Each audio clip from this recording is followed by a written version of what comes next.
Hey everyone, in this fast-paced digital age, the world is driven by data. Of course you've been heard about data analytics. What is it?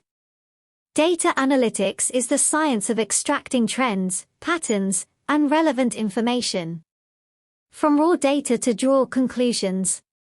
The top 5 benefits of data analytics in 2023. Supports decision, customers' behavioral, increase the efficiency, innovation products and personalization of business. Here's the question. Okay, all of that are benefits, but in each domains can work.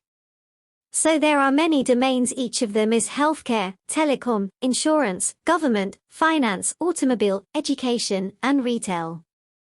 To become proficient in data analytics, it is recommended to follow a structured roadmap.